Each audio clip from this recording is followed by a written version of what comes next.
ಎಷ್ಟು ಮೃದುವಾಗಿದೆ ಅಂದ್ರೆ ನಮಸ್ಕಾರ, ನಾನು ಮೇಘನ, ಬಿಜಾಪುರ ಸೈಡ್ ದವರು. ಜೋಳದ ರೊಟ್ಟಿ ಮಾಡಿ ತೋರಿಸ್ತೀನಿ. ತೋರಿಸಿ ಮೇಘನ. ಈಗ ಫಸ್ಟಿಗೆ ಜರಡಿ ಮಾಡ್ಕೋಬೇಕಕ್ಕ. ಅಂದ್ರೆ ಜರಡಿ ಮಾಡ್ಕೊಂಡ್ರೆ ಚೆನ್ನಾಗಿ ಬರೋದು ರೊಟ್ಟಿ. ಓಕೆ ಮೇಘನ, ಜರಡಿ ಹಿಡಿಯೋದೇನಕ್ಕೆ? ಅದು ಅಂದ್ರೆ ಹಿಟ್ಟು ಮಿಲ್ಕ್ ಹಾಕ್ಸ್ಕೊಂಡ್ ಬಂದಿರ್ತೀವಲ್ಲ, ಒಂಥರ ಹೊಟ್ಟೊಟ್ ತರ ಇರುತ್ತಲ್ಲಕ್ಕ, ಅಂದ್ರೆ ಜರಡಿ ಮಾಡಿದ್ರೆ ರೊಟ್ಟಿ ಚೆನ್ನಾಗ್ ಬರುತ್ತೆ. ಚೆನ್ನಾಗ್ ಬರುತ್ತೆ ಅಂತ. ಚೆನ್ನಾಗ್ ಬರುತ್ತೆ. ನೈಸ್ ಇದ್ರೆ ಚೆನ್ನಾಗಿರುತ್ತೆ. ನೈಸ್ ಇದ್ರೆ ರೊಟ್ಟಿ ಚೆನ್ನಾಗ್ ಬರುತ್ತೆ. ಮೇಘನ, ಏನಕ್ಕೆ ಇದ್ರ ಮೇಲೆ ಮಾಡೋದು? ಸ್ಲ್ಯಾಬ್ ಮೇಲೆ? ಅಂದ್ರೆ ಸ್ಲ್ಯಾಬ್ ಮೇಲೆ ಮಾಡಿದ್ರೆ ರೊಟ್ಟಿ ಹಿಂಗೆ ಚೆನ್ನಾಗ್ ರೌಂಡ್ ಗೆ ಬರೋದು ಅಂತ. ಅಲ್ಲಿ ಹಳ್ಳಿ ಕಡೆ ಎಲ್ಲ ಇದ್ರದ್ದೇ ಅಂತ ರೊಟ್ಟಿ ತಟ್ಟೋದು ಅಂತ ಕಲ್ಲಿರುತ್ತೆ, ಅದ್ರಲ್ಲೆಲ್ಲ ಅಲ್ಲ, ಅವರು ಅದು ಆ ಕಲ್ಲಲ್ಲಿ ಮಾಡ್ಕೊತಾರೆ. ಅದೇ ಕಲ್ಲಲ್ಲಿ ಮಾಡ್ತಾರೆ. ಅದೇ ಕಲ್ಲಲ್ಲಿ ಮಾಡ್ತಾರೆ. ಇಲ್ಲಿ ನಾವು ಈ ಕಲ್ಲಲ್ಲಿ ಮಾಡ್ತೀವಿ. ಸರಿ ಸರಿ, ಗೊತ್ತಾಯ್ತು. ಸೊ ಆ ಕಲ್ಲು ನೆಲದ ಮೇಲೆ ಇಟ್ಟಿರ್ತಾರಲ್ವಾ? ನೆಲದ ಮೇಲೆ ನಾವು ಮುದ್ದೆ ಅಥವಾ ಅರಿಬೇಕಾದ್ರೆ ಕಲ್ಲು ಯೂಸ್ ಮಾಡ್ತಾರಲ್ಲ, ಆ ತರ ಇರುತ್ತೆ. ಆಮೇಲೆ ಇದನ್ನೆಲ್ಲ ರೊಟ್ಟಿ ಆದ್ಮೇಲೆ ತಿರ್ಗಾ ತೊಳೆದ್ಬಿಟ್ಟು ಎತ್ ಮಾಡಬಿಡ್ತಾರೆ. ಈಗ ಮೇಘನ ಎರಡು ಜರಡಿ ಹಿಡಿದು ಸ್ವಲ್ಪ ಎತ್ತಿಟ್ಕೊಂಡ್ರಿ? ಎತ್ತಿಟ್ಕೊಂಡಿದ್ದೀನಿ. ಇದು ಕಲ್ಸ್ಕೊಂಡ್ಬಿಟ್ಟು ಆಮೇಲೆ ಕೆಳಗಡೆ ಇದನ್ನ ಹಾಕ್ಬಿಟ್ಟು ತಟ್ಟೋದು. ಈಗ ಇದು ಹಿಟ್ಟು ಬರೀ ನಾನು ತಣ್ಣೀರಲ್ಲೇನೆ ಕಲಿಸ್ತಾ ಇದ್ದೀನಿ. ಈಗ ತಣ್ಣೀರಲ್ಲೇ ಕಲಿಸ್ತೀರಾ? ಕೆಲವರು ಬಿಸಿನೀರಲ್ಲಿ ಕಲಿಸ್ತಾರಲ್ವಾ? ಬಿಸಿನೀರಲ್ಲ ಅಂದ್ರೆ ಹಿಟ್ಟು ಚೆನ್ನಾಗ್ ದಪ್ಪ ತರಿತರಿಯಾಗಿರುತ್ತೆ ನೋಡಿ, ಅದು ರೊಟ್ಟಿ ತಟ್ಟಕ್ ಆಗಲ್ಲ. ಇದು ಫುಲ್ ನೈಸ್ ಅಲ್ವಾ, ಇದನ್ನ ತಣ್ಣೀರಲ್ಲೇ ಕಲಿಸ್ಬೋದು. ಓಕೆ ಸರಿ ಕಣಮ್ಮ. ಆಕ್ಚುಲಿ ಎಷ್ಟೋ ವಿಚಾರಗಳು ನಮಗೂ ಗೊತ್ತಿರಲ್ಲ.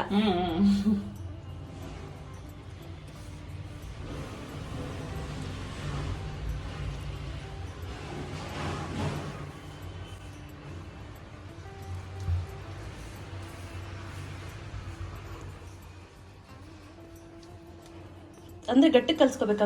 ಗಟ್ಟಿ ಕಲ್ಸ್ಕೋಬೇಕು ಅಕ್ಕ. ನೋಡಿ ಹಿಟ್ಟು ಈ ತರ ಹಿಂಗಿದ್ರೆ ಚೆನ್ನಾಗಿ ಬರುತ್ತೆ ಅಂತ. ಇವನ್ ಲಟ್ಸ್ಲೂಬೋದಾ ಮೇಘನ? ಲಟ್ಟಿಸ್ತಾರೆ, ಆದ್ರೆ ನಮಗದು ರೂಢಿ ಇರಲ್ಲ, ಕೈಯಿಂದ ತರ್ತೀವಿ.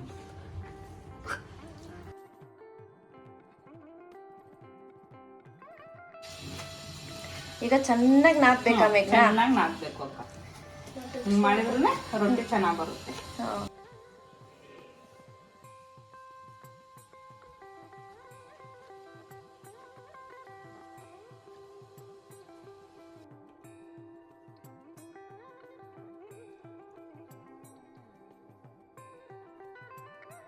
ಈಗ ಹಿಂಗ್ ಮಾಡಿ ಇಟ್ಕೊಳ್ಳೋದು. ಹಿಂಗ್ ಮಾಡಿ ಹಿಂಗೆ ಹಿಂಗ್ ಇಟ್ಕೊಳ್ಳೋದು. ನಮ್ಗೆ ಎಷ್ಟು ಬೇಕೋ ಅಷ್ಟು ತಗೊಂಡು ರೊಟ್ಟಿ ತರ್ತೀವಿ. ಈಗ ಸ್ಟವ್ ಹಚ್ಬಿಟ್ಟು ಹಂಚ್ ಕಾಯಕ್ಕೆ ಇಡ್ತೀನಿ. ಆಮೇಲೆ ಇದು ಮಾಮೂಲಿ ಬಟ್ಟೆ, ಒಂದು ಬಟ್ಟೆ ತಗೊಂಡು ಸ್ವಲ್ಪ ಸ್ವಲ್ಪ ಹಿಟ್ಟನ್ನ ತಗೊಂಡು ಸ್ವಲ್ಪ ನೀರ್ ಹಚ್ಕೊಂಡ್ಬಿಟ್ಟು ಉಂಡೆ ಮಾಡ್ಕೊಳ್ಳೋದು. ಮೇಘನ, ನೀರ್ ಯಾಕೆ ಪದೇ ಪದೇ ಹಚ್ಚೋದು? ಅಂದ್ರೆ ಅದು ಸ್ವಲ್ಪ ರೊಟ್ಟಿ ರೌಂಡ್ ಶೇಪ್ ಬರ್ಲಿ, ಬೇಗ ತಟ್ಟಿದ್ರೆ ಬೇಗ ದೊಡ್ಡದಾಗ್ಲಿ ಅಂತ. ಸ್ವಲ್ಪ ಮೆದ್ದು ಇದ್ರೆ ಬೇಗ ದೊಡ್ಡದಾಗುತ್ತೆ. ದೊಡ್ಡದಾಗುತ್ತೆ. ಶೇಪ್ ಮಾಡ್ಕೋಬೇಕು. ಈ ಕೆಳಗಡೆ ಹಿಟ್ಟು ಹಾಕಿದ್ರೇನೆ ರೊಟ್ಟಿ ತಟ್ಟಕ್ ಬರೋದು, ಇಲ್ಲಾಂದ್ರೆ ಬರಲ್ಲ.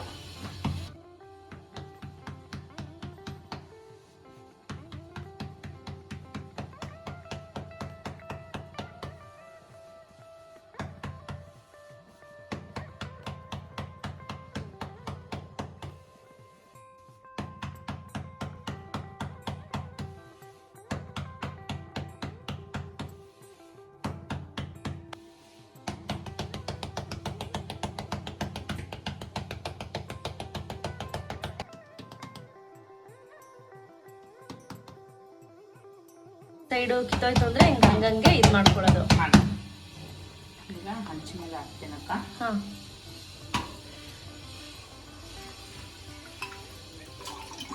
ಹಾಕ್ಬಿಟ್ಟು ಚೆನ್ನಾಗಿ ನೀರು ಬಟ್ಟೆ ತಗೊಂಡು ಸವರ್ಬೇಕು. ಏನಕ್ಕೆ ಇದು ಹಿಂಗ್ ಸವರದ್ ನೀರ್ನ? ಅಂದ್ರೆ ಹಿಂಗೆ ಸವರಿದ್ರೇನೆ ರೊಟ್ಟಿ ಚೆನ್ನಾಗ್ ಬೆಂದೋಗುತ್ತೆ ಅಂತ. ಮತ್ತೆ ಬೆಳಗಾಗಲ್ಲ. ಬೆಳಗಾಗಲ್ಲ, ಇಲ್ಲಾಂದ್ರೆ ಒಂಥರ ಹಸಿ ಬಿಸಿ ಆಗುತ್ತಲ್ಲ. ಇದಾದ್ರೆ ಚೆನ್ನಾಗಿ ನೀಟಾಗಿ ಬರುತ್ತೆ.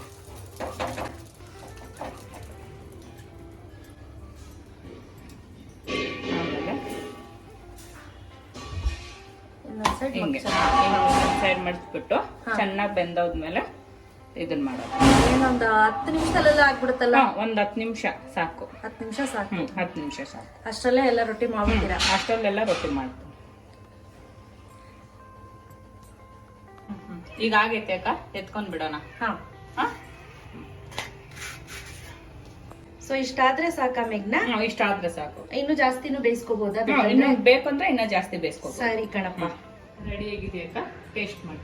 ಉತ್ತರ ಕರ್ನಾಟಕ ಉತ್ತರ ಕರ್ನಾಟಕ ಉತ್ತರ ಕರ್ನಾಟಕ ಸ್ಪೆಷಲ್ ಜೋಳದ ರೊಟ್ಟಿ, ಸಬ್ಬಸಿಗೆ ಹೆಸರು ಕಾಳು ಹಾಕ್ಬಿಟ್ಟು ಮಾಡಿರೋದು, ಬೆಂಡೆಕಾಯಿ ಚಟ್ನಿ ಪುಡಿ. ಸೊ ಇದು ಯಾವ್ದು ನಾನು ಟೇಸ್ಟ್ ನೋಡಿಲ್ಲ. ನೋಡಿ ಟೇಸ್ಟ್ ನೋಡಿ.